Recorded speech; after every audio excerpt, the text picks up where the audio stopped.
Machiegni kendo nyakora Mugejong wadhi mbele kod twak marwa e chenro mar mbako romo kinyi makawuono kaponi kitudri kodwa gi sani antiere kae kod welo ariyo mano Buka Ochieng jalony e timo nonro mag pur kachiel kod Anthony Owiti Kowiti jalony mar pur. Watwak otudore kod pur gi nyaka mar cham. Bed thuolo mar chwalo ote penjo paro moro amora abo bedo kasomogi e kinde mwadhi mbele kod twak marwa. Wendwa machielo Hamisi Williams jakanyo mar FAO bende osechopo e studio marwa e kaunti ma Kisumu. Oyawre Hamisi Williams sichio na deka intere kaunti ma Kisumu. In kaka jakanyo mar FAO pokideka inye twak maro kalo ni pod wadhi mbele kod twaka kendo Kowiti kachiel kod Buka osepuonjwa yore makare ma wanyalo pidho iko godo lowo e yo makare kachiel kod cham ma wanyalo pidho kindegi makoro koth chwe matin mano kochakore dwe mar 3 dwe mar 4 kachiel kod dwe mar 5.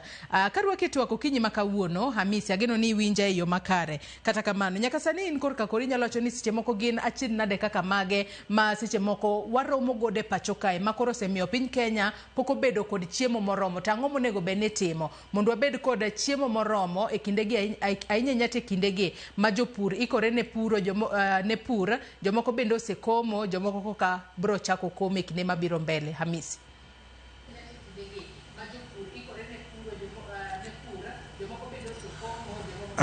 erokamano ahinya. Nyinga en kaka isewache no, Hamisi Williams, atiyo gi shirika mar Food and Agriculture Organization mar United Nations. Kadhi straight e wach mipenjo no en wach mangima ahinya kaka sani ne jolony mag pur madwaro ni mondo okony ogandwa mondo obed gi chiemo. Okwongo winjre uru ni yo mar pur gi kaka time gi gik mitimego to gi jok matime en gima muhimu ahinya mondo mi oashua ni wabedo gi chiemo kendo chiemo moromo to kendo chiemo ma safe kae to bende en chiemo ma ji nyalo yudo tini ji nyalo afford. Kaluwore gi kaka sani kineno kaka gweng'wa ka ma wanyalo luongo ni wane season miluongo ni long rain season. Majali mani luongo ni chiri en gima ne ji ong'eyo nyaka akre chon ni en thuolo ma piny tero chunye ma kind chiembe mang'eny inyal kom kendo nyalo timo maber nikech kodhe ne temo bedo ka ng'eny. To king'iyo kaka sani gi gik matimore ibiro yudo ka gik mang'eny ose change. Kodhno biro ga matin, samoro obiro modeko, samoro obiro to biro chon ka ji chier ni ji dwa komo to ji dhi komo ka part of kodhno no oserumo. Koro magi gik ma samoro chando ji ahinya. To adwa wacho gik moko matin mowinjo bed ni watimo kendo mowinjo bed ni watimo like immediately wan kaka oganda. Mokwongo nikech gimiluongo ni lwasi marwa oselokore kaluwore kaka ne en chon, nyaka ji tem mondo gitem ni gipuro chon. Pur iko puodho midwa pure chon. Kiseiko puodho midwa chure chon kane koth ng'eny to wanyalo rito ni osechwe koro wawuog wadhi wapur uru. Mano sani ok gima mit ahinya. Ik puothi chon milose chon. Nitiere kata gimoro miluongo ni dry planting. Inyalo puro puodho maber miket nyaka kodhi iye kanyo. Kodhi mar oduma kiseketo maber e cham e lowo motuo onge gima biro time e lowo kanyo, obiro rito koth. Kendo mano biro miyo kapo ni koth ochwe, nitie ga koth mokwongo mabiro chweno. Nitie ga gimoro modhi obedo go iluongo ni nitrogen flash. Mano to kora kaka kinyalo wacho gi dholuo. Gino gima kopo ne oyudo kodhi e lowo to kodhi no dhi wuok, cham no dhi wuok gi ngufu ma mondo mi okethre mbele ka bedo matin kabisa.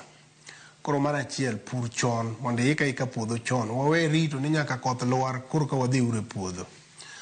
Mar ariyo en ni nyaka watim gik moko mokoro machalo kaka minimum tillage. Ing'e nitie kaka ne wanyalo puro chon, ipuro didek, minuo puodho maler, koro kidwa ni puodho bed maber. Sama itimo mano, irudo puodho, to bende ichako golo moisture mane ilo, imedo yawo gi ni chieng' kae to puodho no dhi bedo maonge gi gima kano mar moisture maber e iye. puro tinde nitiere makata kiseyawo lo dichiel tiweye ka en intact ka tipithe koro lo bende kano moisture e kanyo maber. Koro magi gik ma wanyalo timo. Mar adek kendo yawa ang'eyo mang'eny ni wasetemo kabisa to kidhi e Kaluo kabisa kidhi e rural places kae mipod yudo ka ji pidhe kodhi mano wuok e iro ni ma kothwa manyocha ne wakayo en aneno ka oduma ne chwe ahinya koro wakete maber koro ne mwadak pidhe kendo. Mago ne timore chon but king'iyo generation moduma gi osedhiye ibiro yudo ka sani koro gionge gi ngufu ahinya. Koro kiluong gi ni gin kodhi mar certified. Jowa nyaka koro chak tiyo gi gik miluongo ni certified seeds nikech nitiere science mosewacho ni kodhi machal kama inyal pidhi kama chal kama. Gigo nitie te kidhi kata kaka Kenya Seed ibiro yudo ni ka in Migori ma kodhi minyalo pidho Homa Bay, Kisumu kata Siaya kaluwore gi alwora mar weather marwa manitiere. Kendo nitiere jogo manyalo puonjo mano kabisa. So kodhi ben gima very important. Kipidho kodhi ma ok ber obiro gi tuo e iye kanyo, obiro koonge ngufu kaeto ok odhi otim maber. Bende onyalo bedo kodhi mane ok owinjore gi alwora mipidheno, koro iyudo ka samoro ka koth ne tin ne to en kodhi ma ok dhi tim maber piyo. Koro ma bende gima nyaka jogo watim. To kopogore gi magi matindo minyal tim gi jopur kamoro amora ma gintie to nitiere jok mawacho weche mag pur. Sirikal, shirika machalo kaka mar FAO mwatiyo godo, jogo mapuonjo ji mag pur, gige pur, to gi gik miluongo ni policies kata chike minyal los bende mag pur. Pur nyaka wachak bedo gi gimoro masani koro nyaka watim miluongo ni technology. Nikech weather osechange, kaka ne wang'e pur chon, kaka ne wang'e lowo chon, gigo oselokore, nyaka wabed gi technology manyalo konyowa mondo koro wamed gimiluongo ni productivity. Inyalo bedo gi lowo ma eka achiel to nogolo ogunia 20 kata 15. To kitiyo gi teknoloji moromo, iketo kodhi midwarore, itiye maber, ilose maber, itiyo gi gik midwano tigo kanyo kata ka gin kaka ne mbolea, inyalo yudo kidhi golo oduma kata mana 30 moloyo 15. Koro yudo ka productivity en wach mar ni lowo to romre ka ne en 1 eka, to ng'ato golo eka ogunia 10, ng'ato to golo 20 kata ng'ato golo 30 e iye kanyo. Koro mano wach mar productivity. En odhi biro kaluwore gi technology mitiyogo to gi kendo kaka loso puothi to kendo gi time miketo ne puothi no ero. Kapok ni dhi wechego mag teknoloji dago mar mondo mi bende apenji Hamisi kapod antiere korka kodi nikech wang'eyo ni iwacho kanyo makare ni jopur e kinde ma koro gipuro giwere kod seche moko kodhi moro mano okano kowacho ni kodhi makamano kaluwore ni e season mokalo ne onyak makare bo mi acham maber to seche moko e season ni bende onyalo nyak makare. Wacho kanyo ni jopur onego bed ni nyiewo kothe magin certified. To ka wang'iyo jopur mantiere godo e gwengewa ma Kaluo kata jopur moko matindo miluongo ni small scale farmers bende gintiere koda ng'eyo ahinya nyako tudore koda kothe makare mowinjo bed ni gipidho mar mondo mi gidhi mbele kod yuto makare kata mabob kowuok e puothe gi. Hamisi? Yeah, that's a very good question. Nitiere kae makoro gimoro bire miluongo ni extension puonjo japur, and actually extension kane pok ne new constitution obiro ne nitie e lwet sirkal mamalo. To extension kane new constitution obiro mano one of the things that were devolved to the county governments. King'iyo the schedule 4 of the constitution kano obiro devolved ne en wach maber nikech notero puonjo jopur e gwenge kama nichiegni gi joma timo extension go be nitie. So kanyo en gimipenjo en gima wadwa mondo wajiw ne county governments magwa ni onge gima ber ahinya mwabro bedo go e wech mar pur ka wach mar extension ok olosore maber, and majapur yudo information oyude e samidware kendo oyude kamidware to bendo oyudo information moromo gi gima nodwaro kata gima odwa timo. Nitiere jo extension maber mang'eny mong'e gigi to nitiere bende research areas modhuro magolo information. Koro gimwa lak ahinya manalo wacho ne mbaka mar Ramogi en koro kawo information mondo wuogi e laboratory kamilose mondo giki e farm kama winjo dhi otiye. Ka ok watimo ma county governments magwa ok omako motegno wach mar extension magi loso magi make sure ni japur yudo information kata obed mana information mar weather mana wuecha. Extension nyalo konyo ma japur ng'e ni owinja kom koro kata owinja tim kama. Ma gima timore kamoro amora kata mane developed world pod timore. Pogruok en mana ni extension koro wanyalo timo mopogore nikech technology osebiro. Wanyalo timo extension kwaketo ni watiyo gi technology time. Inyalo pass information kata through mobile. Jopur gi te tinde nigi mobile phones. Gin gi gik mang'eny. To nitie yore modhuro ma sirikende magwa mag county nyalo tiyogo market ni extension kata information dhi ne jopur e sa midwaro ni mondo extension odhi ne jopur. Mano gima ginyalo timo. Another thing manyalo miyo jopur yud information gin kendo miluongo ni institutional extension. Kembe nitiere ma deal gi issues mag puothe, mag kothe, mag machinery magitiyo godo. Jogi bende nigi jogegi ma bende chiwo wach kata information ne jopur. Gin koro giluongo kaka customers maggi. Gin koro gineno gi kaka ni magi their customers. Koro gideal kodgi kaka customers ka gisepuonjogi to jogi owinjo bende nyalo koro nyang'iewo gigi koa kuomgi. Iwacho kanyo makare ahinya Hamisi kende studio maro e county ma Nairobi ka antiere kod Buka Ochieng jalony e timo nonro mag pur kaachiel kod Anthony Owiti mane wadhi mbele kotwak mara to bende weyo kapok e wadhi yweyo moro madundo to bende kapok ne watudore kod Hamisi bende Buka nitiere wach moro ma bende ne dwa medo kaachiel kod weche mag tiyo kod lony manyasani. Ere kaka lony manyasani nyalo konyo wechego mag pur kaachiel kod nyak mar cham gi sani Buka? Erokamano kapok wadhi break waloso i weche mege puothe kod kaka puothe osebedo ni ok ginyag cham kaka dwarore. To an kanyo natimo research mogik matimo sani mapok adok atimo moro. Naloso kod jopur moko i gwenge mag Ikolomani Kakamega kucha. Kane abet kodgi kwatimo budget mar kaka pesa minyalo tiyogo eka achiel igolo oduma kod oganda to gi pesa mibiro yudo kise uso gik ma igolo kata no bet kod gi mwagoyo kwan duto te ng'eny jo farmers manan go kanyo no wayo mbona kara wan watimo ti wang' manade mai bet ka ni almost dweche 8 to gimwa yudo ka onge aya moko beno wacho ni family achiel moro wacho ni gin negi kao fertilizer county ma government mag Kakamega to en kod puothe ariyo moro machiegni gi dala to moro nitie mabor gi dala. Koro mabor gi dala ni notere fertilizer manogolo i county to mane chiegni gi dala ni to koro nokao mbolea mano oloso i dala ka to ologa kuro. Koro gima nowacho noneno ni puodho mano ole mbolea moago i dala ni nonyak moloyo moro mo odhi ole fertilizer moa i county government. To kane wapuonjogi margi puonjre mopuonjre gi wacho ni kara puothe gi oseol gi weche mege fertilizer minyiewo e dukani. Yo makoro ginyalo konyo go puothe go en organic fertilizer magiloso alosa kanyo no konyo puodho no moloyo. To kendo waseneno kuonde ma iyudo ka mkulima no obeto to ok wahero ga mondo giwang' yugigo i puodho nikech kaka iwinjo ka agroecology owacho ni kiwang'o yugi puodho kanyo nitie organisms moko mani soil kanyo ma bende iketho.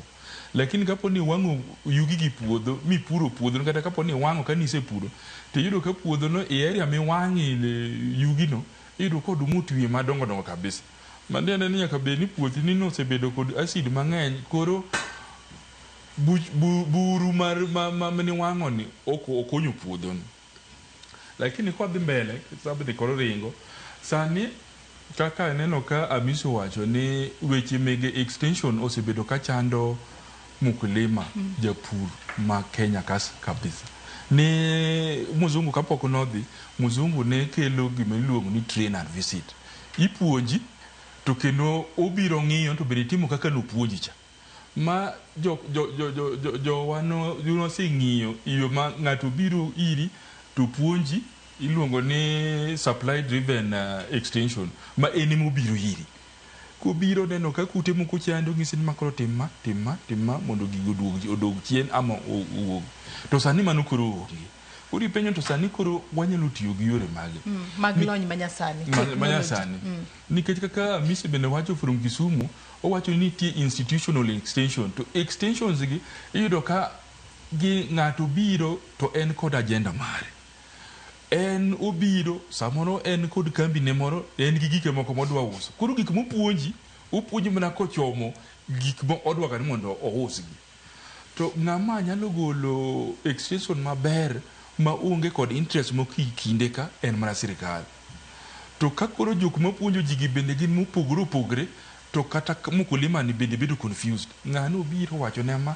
ng'ano biro wacho ne ma to capacity mare mag understand gik moko mang'eny gi obedo confused makuru kata gimotim kani koro wacho ni koro watima gini kaka ng'eyo aneno ko mkulima moko wacho ni eno ng'udho lawi lwete ka to go ni to direction ne magino dhi wacho nan koni makura dwarie kech koro koro ka government ok nyal kawo this extension to pod wanyalo tiyo kod chief baraza so nikech kanyo iyudo ka chief kuloso ka chief ungo kanyachiel to county government bende neno ni adier gini dwarore to nikech ang'eyo maber kabisa ni the average age mag mkulima in Kenya en ga age moniang so yudo ka research ka goye to yudo ni average age mar Kenyan farmer is 58-60 to ng'ani iyudo ka en kod sim adier kaka iwacho no to sim no gimonyalo ga ng'iye en ni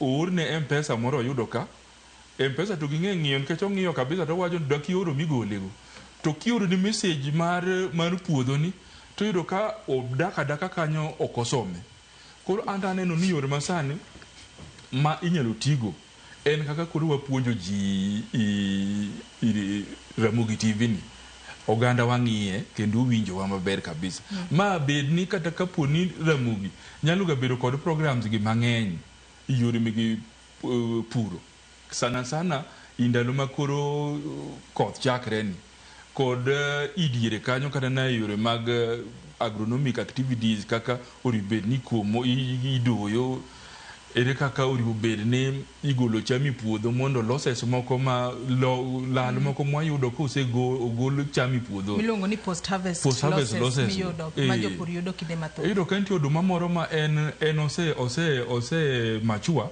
to chunga ma to osogo kabiro chamo wiye ka to chunga ma tata ka koth mro chwe kapok itimo harvesting to kodhni donjo i odumani to towete kisetimo tich duto te otumna keyo to nitie oduma moro ma en breed moro maber ma en kosechako machua to olungre pinyam koro kata ka koth chwe to kiera dhi na piny ok donj kuome koro mago gik moko moribe ni wanyalo puonjo jopur mekwa kaka kothe mag nyalo konyogi nikech wach mar koth ni ok ong'ere igalo ni sani koro kodhni ok bi chwe sach keyono koro kumoko kochwe to oduma misetiyo ni kanyo kuom dweche 3-4 midhi nono nikech oduma no kosetow kata koro isuse kanyo ing'iyega onge gimokonyigo to extension no en important to wang'iyare maber an gima yori simni nikech wakoche bende ng'eny simu gik miyori sim kano pong kabisa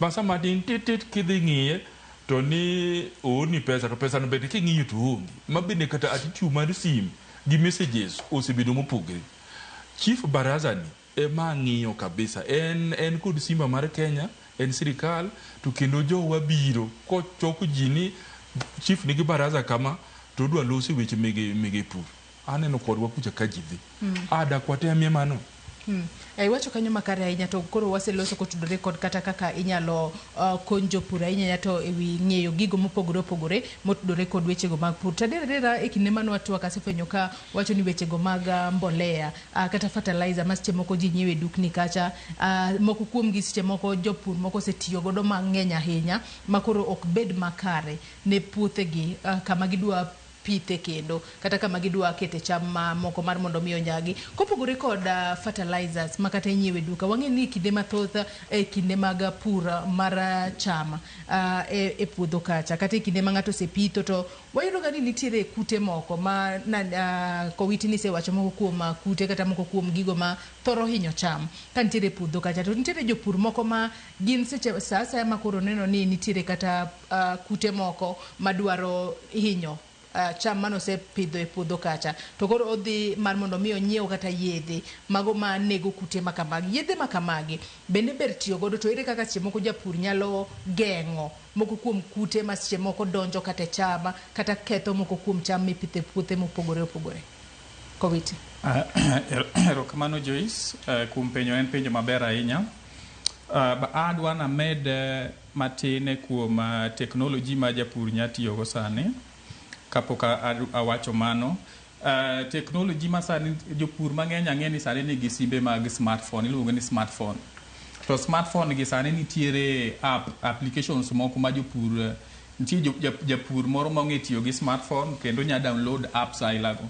Nitie apps moro ma ka japur download to en gi picha koro konya dhiya ka oneno nikech koro extension services koro tin sani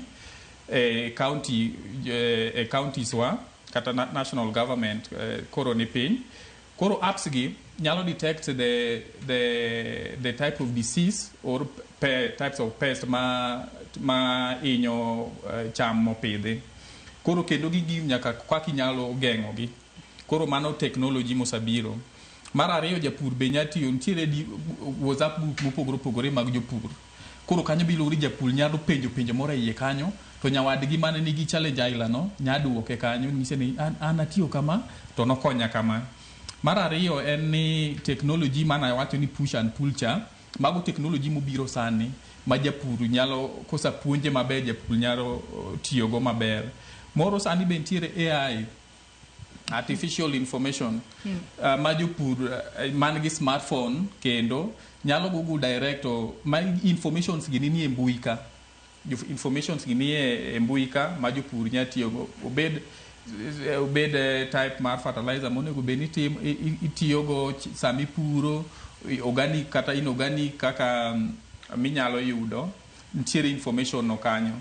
Mar ariyo gima adwa wacho ni ka duoge penjo ni mar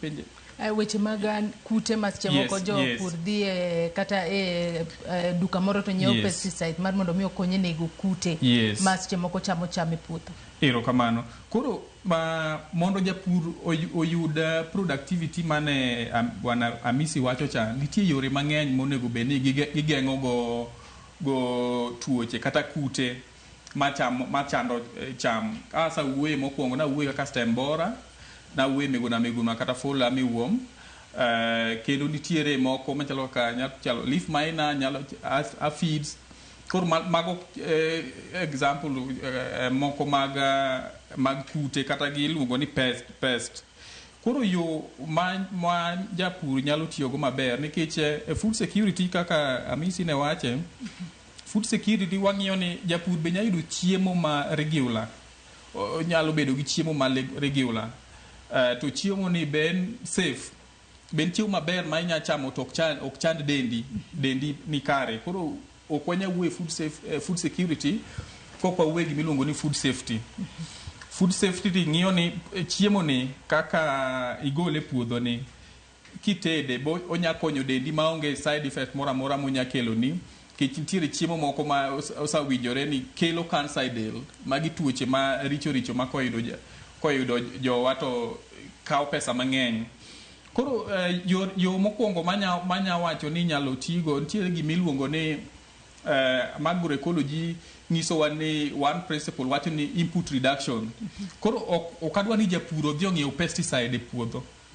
Pesticide japur ang' ng'iew mana ka otiyo koda ka last result, last solution ma onge gimoro amora monya timo to odhi los onge gimo dhi yudo. Koro japur onego bed ni loso gimiluongo ni biopesticide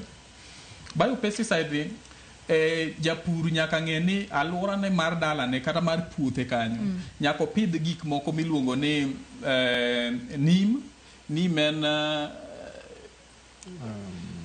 men ginene marubaine erokamano to japur nyaka bed gi ang'eni jopur ong'eyo nitiere srab moro miluongo ni tithonia diversifolia en gi ite thiew mar atong kama to ite dongo to kech jomoko luonge na keya kata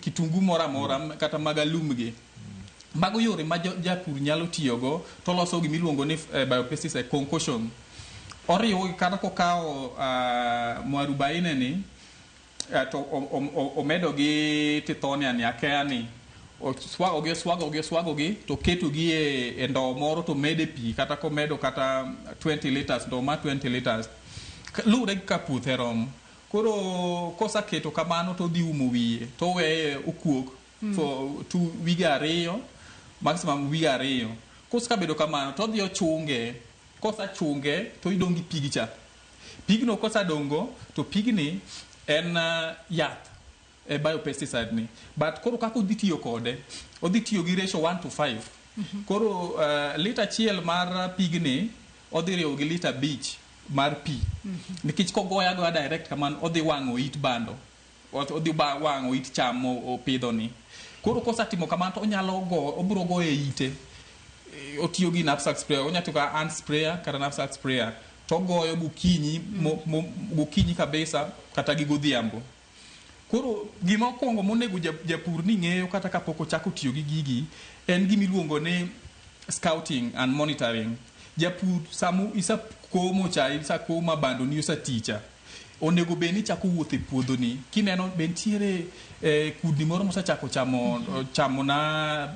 chamna ni ong'iyo ni to en mane to eri kaka nyalo geng'e adwa ni mak parono gi kanying'isa ni wadhi e yweyo machielo nyakona Mugejonga adwa ni wadhi e yweyo machielo ka waduogo bende pod wabobedo ka wagoyo mbaka ma bende Hamisi biro bedo ka ng'iso ni gin kaka riwruok mano ma Food and Agriculture Organization ma ochung' ne neno ni jopiny e gwenge mopogore opogore kata e pacho ka obedo kod chiemo moromo en ang'o ma gitimo ahinya to e kindegi mantiere kod lokruok mar chal mar kod lwasi ere kaka mano nyalo bedo ni hinyo piny Kenya bedo kod chiemo moromo to ang'o minyalo tim kata mitigation measures gin mage mar mondo mi wabed kod chiemo moro e pacho ka achiel kod post harvest losses bende ikedo godo e yo machalo nade dona ka yo madundo kwa duogo to doge tielo mogik ote magi bende abobedo ka somo kikidhi mabor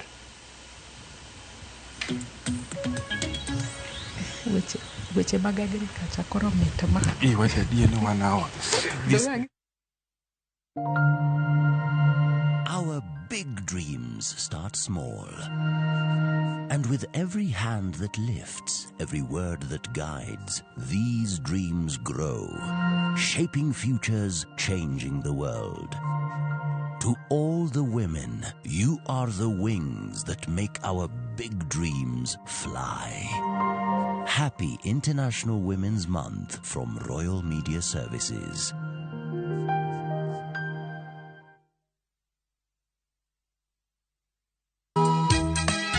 E piny ma ji dwaro ahinya bedo gi geno, nitiere kamoro ma yie manyien yudore. Biye chokruokwa ma juma ka juma mar Sabato mondo ilam Nyasaye kendo ipuonjri muma yo matut motenore kuom adiera mochwere. Paruru chieng' Sabato kendo ukete obed maler. Nyasaye oseluongowa e kinde makende mar lamo. Kokalo kuom weche mamulo chunji kendo konyi sudo machiegni gi Kristo. Oganda manigi yie bedo joot kuom Kristo kendo luong mar tiyo ne jok moko. Injili ngima Sabato sari okinyi mana e Ramogi TV.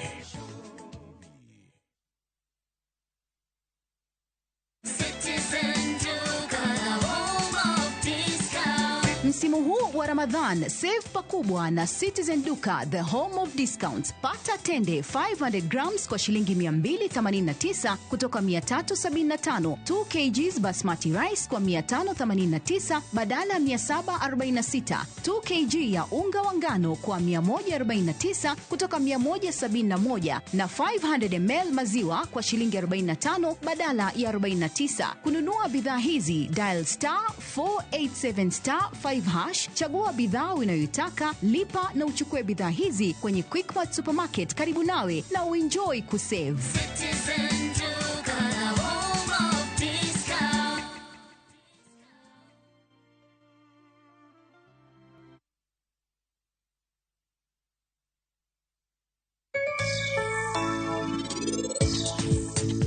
Ne an ka gilek ni ambe chieng' moro na abo los kek kata nyaka ng'e loso kek. Koro sani nyasi mora mora muriwo midwa chame kek aloso. Grand prize won! Win big with the WRC Safari Rally 2025. Revisha and feel the road. Na kuungamia Mungu Mwenyezi, nanyi ndugu zangu, kwani nimekosa mno kwa mawazo, kwa maneno, kwa vitendo na kwa kutotimiza wajibu. Nimekosa mimi, nimekosa sana. Ndio maana na kuomba Maria mwenye heri, Bikira daima, malaika na watakatifu wote, nanyi ndugu zangu, niombeeni kwa Bwana Mungu wetu. Mungu Mwenyezi atuhurumie, atusamehe dhambi zetu, atufikishe kwenye uzima wa milele. Amina. Dial *811*415# to get ungamo la dhambi.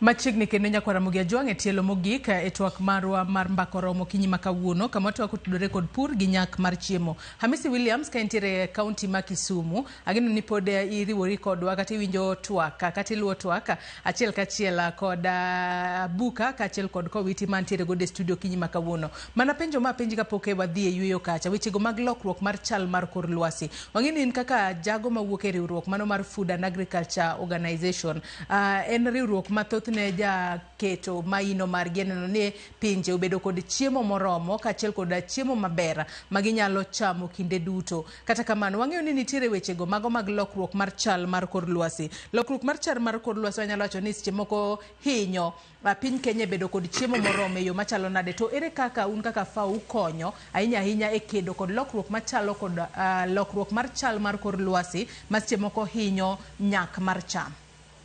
Hamisi. Ero kamana ahinya, kuom mano aparo ni ma bende opportunity maber mwanyalo wache weche mag FAO. An kaka jatend FAO telo ne programs mag FAO Kenya mangima. To kwatiyo kaka FAO watiyo through gik miluongo ni projects and programs. Watiyo all over the country, 47 counties ma Kenya ka. Programs wagin etieng diriyo. Chutho nitiere mag dongruok mwaluongo ni developmental programs. To wan bende programs masama emergencies obedo, gik madonjo make ghafla medwa ni mondo kony, kendo bende watiyo kaka FAO, watemo konyo jopur, watemo konyo jomatindo mondo mi gi build also themselves, kendo mondo gibed ni gik ma otimore mag emergency gi ok ohinyo gi ahinya. Koro mago weche mag iluongo ni protecting livelihoods mag jogewa. Yore mwatiye ahinya mang'eny wa sana basically mokwongo en korka golo chiemo miluongo ni productivity issues manyalo wuok from wang'iye kachakore gi kaka ochakore lo nyaka gi kaka koro en e mesa ma ji chame. Gik mang'eny ma asewinjo kata kaka jolony ma in gi studio kanyo wacho bero kabisa. Koro the point ni wadwa ni wang'e gimoro ni value chain approach, chake from low nyaka sama koro ichame. Weche mag chiemo mag food security chakore e sami puro, sami loso puodho to odhi kodi nyaka sama kori komo, to odhi kodi nyaka sama kori doyo, odhi kodi nyaka sama kori keyo. To gi kisekeyo kaka iloso cham misekayono mikane makae to bang' kisekane koro itere e chiro ma bang' chiro ji ong'iewe ma jogi dhi chame. Awinjo ka nyawadwa wacho kanyo maber ahinya. Koro gin mag dhi kaka safety, ikane nade, store mari chal nade, to ni pure nade manyiso ni tidhi kame machal nade. Koro magi te kuonde ma FAO tiye, kendo FAO chako tiyo kendo koro gik mineno kaka koro sani kor lwasi matimore kamani o affect ability marwa mondo wa produce chiemo moromo. Koro en tich mar FAO mondo make sure ni kata kako change lwasi change no ji kata jopur bende nigi gimoromo ma gin godo mondo gimbe gi match gibed ni ginyalo timo the right thing mamiyo koro gima change ni ok affect gi ahinya. Koro mano bende kama FAO tiye kendo. Mogik en ni nikech gik matimore mag kor lwasi gi ma en gima very important to me, akawe gama very personally. Iyudo ko o expose jogewa, oketo gi yo moro ma iyudo ka ji dhir ng'eny medre, kaeto yom bende donjo e ngima ma ng'ato ok nyal survive sama disasters or strike. Moko ang' ni lok gi dholuo ko wadhi mbele. Koro gino dwaro ni mondo watemo puonjo jopur, miyo gi support mondo mi giger gimoro e dendi, gibuild gimoro miluongo ni resilience. Gibed jogo manyalo bedo motegno kendo nyalo dak kata bang' ka disaster obiro, kata kaka inoche neno ka wan gi yoro mane pok none ka bang' higni 40 mokalo ne jopur, kata kichako gi North Eastern kibiro mwalo koni, Kenya kende no lose livestock madhi 2.5 million 2.5 million mane otho. Dhano bende notho in the process. Joma bende obedo displaced mawuok from kama ne gintie nikech drought mane onge gima ne ginyalo yudo. Koro en resilience chuno ni watemo keto ni livelihood mag jogewa otegno, ogik e level moro ma kata ka gibedo ni gi face gik ma exposure gi, to at least ginyalo survive exposures go ego. Magi tije ma FAO temo timo. Ka biro specifically watiyo through the projects mana koni, watimo one project mo kaka sani one of the bigger project ma Ministry mar Lands, iluongo ni Land Governance Project. A Land Governance Project ni wane 47 counties ma Kenya ka, watemo tiyo gi sirkal mondo wa make sure ni wasakiwa gimoro ni tenure security. To no wach iyudo ka law en gima sani koro wach ne serious ahinya.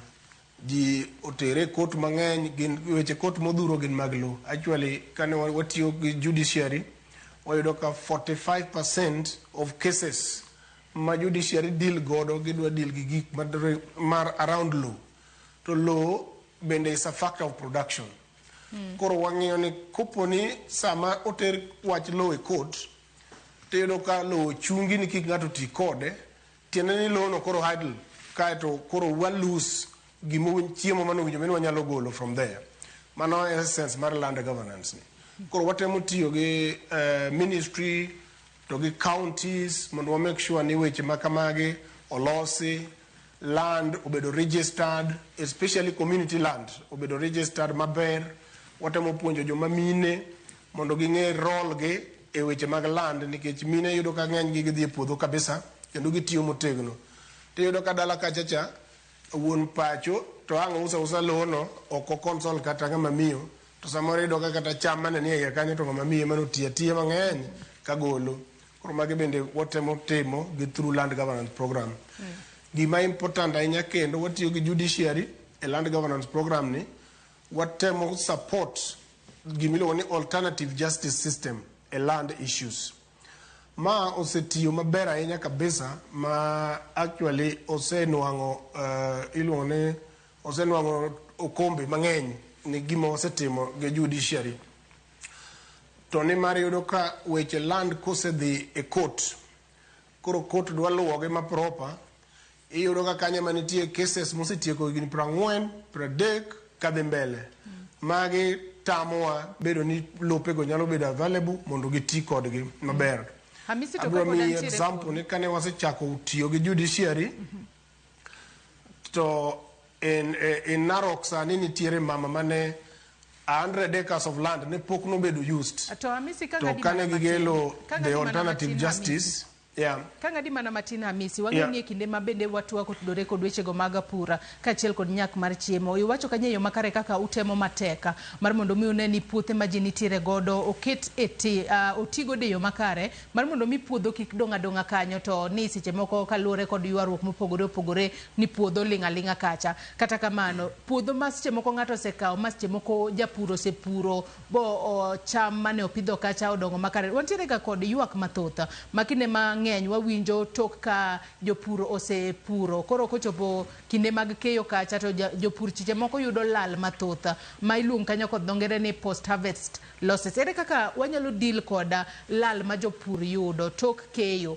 mar mondo mi kik bed ni japur otiyo kod pesa mathoth otiyo koda seche moko seche mage mathoth kopuro kacha to bang'e kinde mag keyo to koro cham moko kethore puodho kata seche moko kuma otergi e onge. Ere kaka mano udil kod mano kapok asomo moko kuom ote ma bende nyakwara Mugia Jwang chwalonwa gi sani. Hamisi. Okay, sawa. Mano piyo adro timo ni mapiyo kabisa kaki penjolo. Namba chiel, wan kaka FAO mwasekonyo sirikal sani to gi county government ma December higa mokalo Kenya nobedo gi gimiluongo ni the first ever post harvest handling strategy. Mamano nobedo supported gi FAO. Makoro in that strategy jalony mora mosomo o align gik moko te minyal tim mondo make sure ne counties to gi country mangima to gi farmers ka gisetimo gik miluongo ni harvesting kata ka gidhi harvesting to gitimo the handling properly mondo mi okonywa mondo wa avoid gik machalo post harvest handling losses. To losses go wuok kanye nikech post harvest handling loss miwuoyeno wasetimo research mawacho ni omayo jopur 30% atamalo 30 mar gik ma japuro tim mar gik ma japuro puro koro wore kaka kisepuro motegno kor kata malo 30 olal mana nikech kaka koro ni imulo cham mesetimo koro gini dhi gi gik machalo kaka bedo gi keyo makare sami dwa dhi golo cham e puodho nyaka igole e yo makare making sure ni sami dhi kano cham nikech cham ok dhi gole e puodho to wachamo immediately nyaka wakan cham. So gimiluongo ni storage ne nitiere kata mana kaka ne ji kano cham chon e yore mabeyo ma kata tuoche kata kute ne ok donje cham. Tinde bende nitiere yore ma modern ma nyasani minyal ti godo e timo mano mamiyo ni gini ok nyal kute gi ok nyal mako gi manyalo konyo. Kiwuok mi transport cham misegolo from e puodho kata store kitere chiro kata kitere kama dhi chame.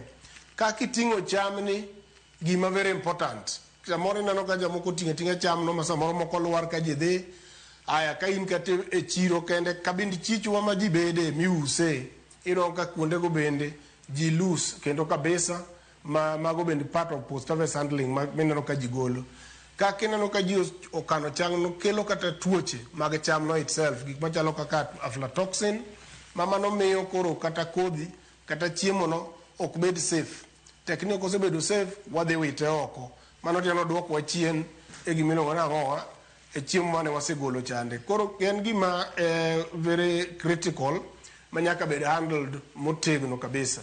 Nitiere gimoro ma sirikal osetimo kendo ne wa support gi timo mano ma kiyena tadwa wacho.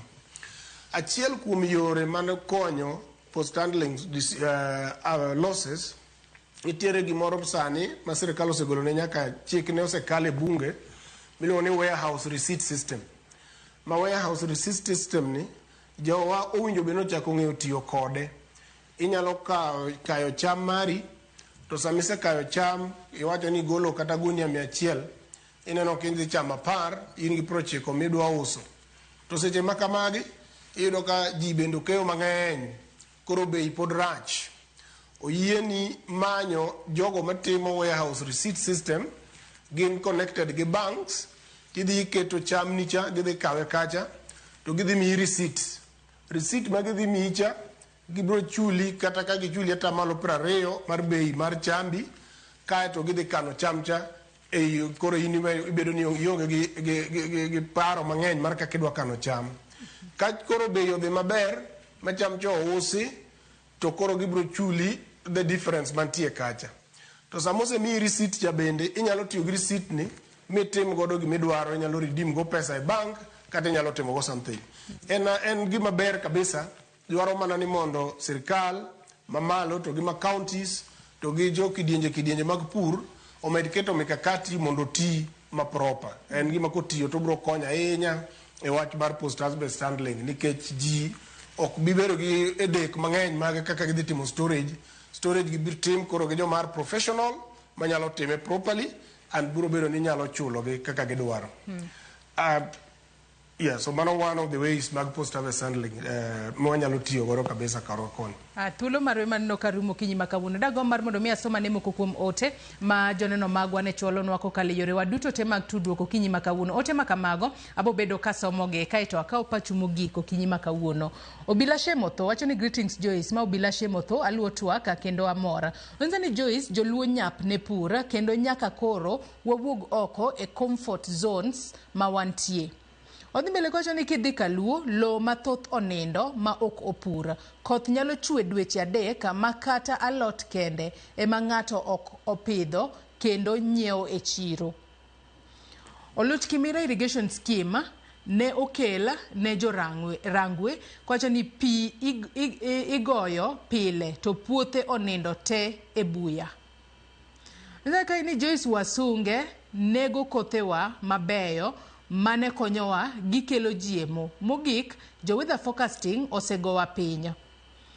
Gikia ng'iyo lwasi e yo malong'o. They cannot be fully relied on. Aluo twak from Busia border. Erokamano ahinya. Ruth Nyathi Ochieng' wacho na mor gi twak ka en mana ni jopur pod ywak ni wach mbolea ma sirikal chiwo ok chopnegi. Moko bende yude gi bei mamalo. Nonse ka ni Joyce penjna jolony ni mokwongo en ang'o mowinjo japur consider e kinde pidho cham ma onge gi chiro makare kata yuto makare gi pidho cham ma lo makanyo ok support though yuto mare bera kendo chiro lach. Mar ariyo, ere kaka japur masombe tin to onge lony makare mar pur manyasani nyalo timo mondo ober pur mare odhi kanyakla gi jopur wetene. Mogik to akwayo oganda luo odonje pur mwandu ni e bwo lo mondo wariemb kech gi dhier. En gima lit ni ng'ato nigi lo malach to onge gima opidhe to oywago pesa. Aluo twak kanu moja inako. Odur bende wacho na moso ukanyo an gi penjo ne jolony. Bende nitie kaka ginyalo nyiso jowa wach mar tiyo gi herbicides ni mar jolwedo tin sani mondo yuto wa omedre. An Oduor mar Homa Bay.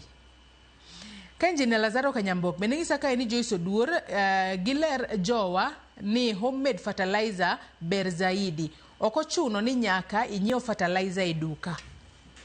Then joma otelo e counties bende oyie o prioritize pur kendo kete kaka gir ohala maduonga. Wach mar youths olole e betting, pool table, games, kod diro weche maricho e mbui to jomoko to keto kodhi e lo ni ema omiyo sani nyithi luo odonje kwalo jamni kod gari mar Probox. Joluo ne ong'e kod tich mateka kendo chiemo ne okrum kaluo. Jokue dhok ne ong'er maber ni gin joma wuok e dhot mane. Mano Engineer Lazaro Kanyambok mar Kariobangi, Jamaguye, Kanyada East. Saoke wayamba bende wacho ni an saoke wayamba mar Kibera. An kaka japur be unyalo kono jopur chemical mitiyogo e loso kodhi mondo walos kendwa nikech bech kodhi obaro wandasi. Haya. mago moko kuom ote ma Nyakwar Ramogi Ajwang' chwalonwa kokalo yore waduto te mag tudruok okinyi ma kawuono. Ageno ni winjo ote ma kamago mak mana ne thuolo marwe morumo okinyi ma kawuono. Achako kod Buka Ochieng'. Wachni mogik kaachiel kod paro kod moko kuom penjo miwinjo ka Nyakwar Ramogi Ajwang' penjowa okinyi ma kawuono ka watieko.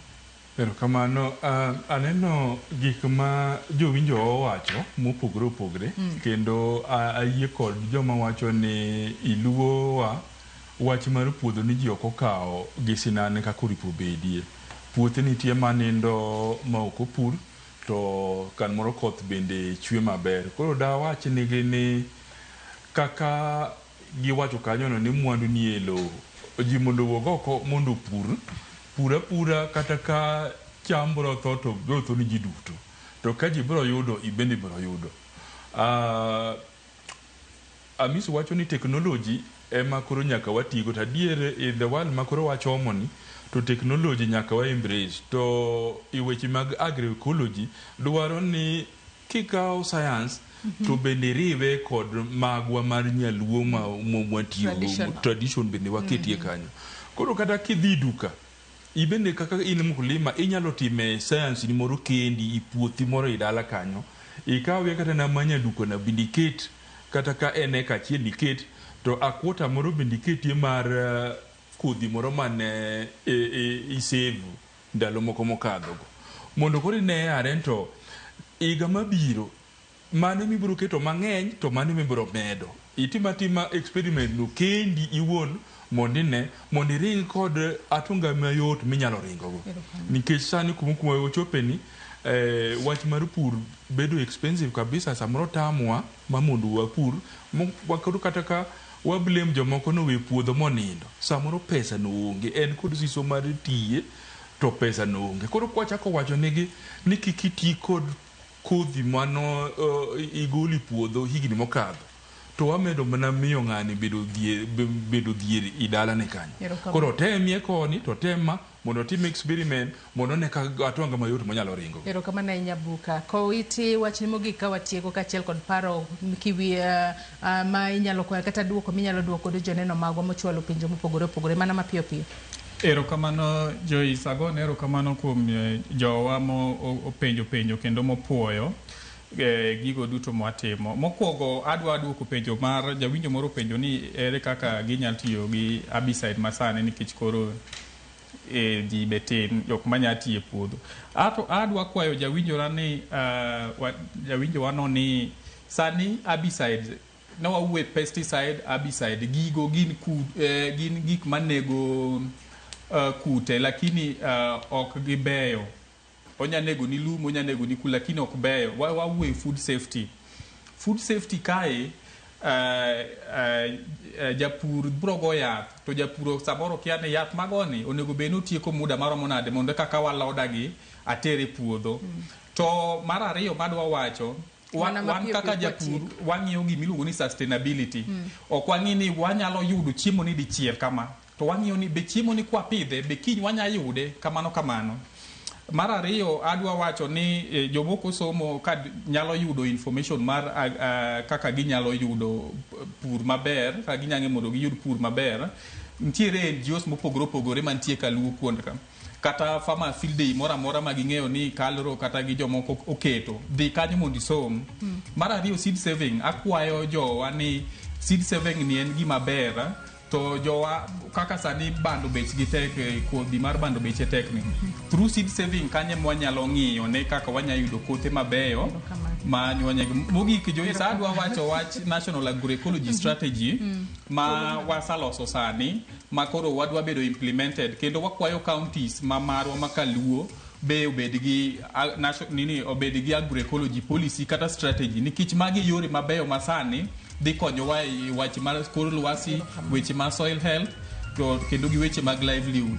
Erokamano ahinya Anthony Kowiti. Amisi wachni mogik e bor nyiriri 30 ka watieko kodi okinyi ma kawuono ka intiere kaunti ma Kisumu mana mapiyo piyo. Thuolo marwe morumo. Mapiyo en ni kaka FAO wasekonyore gi sirikal mua register farmers. Atemo waj our farmers negi register gi te nikech extension issues biro kendo biro bedo watachako gimoni e-extension. Mar ariyo kiwinjo penjo mopenj kanyo go te adwa sam gi app ni gin extension kendo gima da temo lero ni extension biro e yore mopogore opogore onge one way minya time go koro why embrace different ways minya time godo gima iluongo ni ngima mar lo ineno kaka kawuono kata ngima mar dhano ji osewe chamo chiemo moko mang'eny mineno man gi mo kiang'oge nikech ngima soil bende osebedo matuo koro nyakwa ti a lot gi gimiluongo ni organic soil organic fertilizer mano gima jogo thuro nyaka bedi jothuro nyaka med ni ng'eyo ni gimiluongo ni subdivision mwapoga lo every day ni kamano matindo tindo mang'eny ang'enya watieko lo minyal ti godo e yor pur kendo manyalo konyo jogo matindo nyaka donje pur ng'ato nowacho kacha chani sani jo Kenya oti wadwaro youth mondo donji gi technology mondo gipur mogik wayudo pesa $50 million. Erokamano ahinya Hamisi, thuolo marwa morumo kinyi ma kawuono. Erokamano ahinya Hamisi Williams mano jakanyo mar FAO kachiel kod in Buka Ochieng kod in Anthony Owiti kuom kawo thuolo marwa kinyi ma kawuono mar mondo mi ubi wabede twak maket kod manyakwa Ramogi Ajwang. In bende agoni erokamano ahinya kuom bedo kodwa nyaka gi sani mwachopo e giko mar twak marwa e chenro mar Mbako Romo. Ageno ni jopur owinjo puonj makare kendo gibiro bedo ka gi ng'eyo yore makare mag pur mar mondo mi wabed kod chiemo moromo e pacho ka. Elo Sharon Ong'ao mabende oneno ni chenro no biro ni yo makare akwayo ni mar mondo mi bed kod odiochieng' maber. Oriti masani nyinga Joyce Oduor.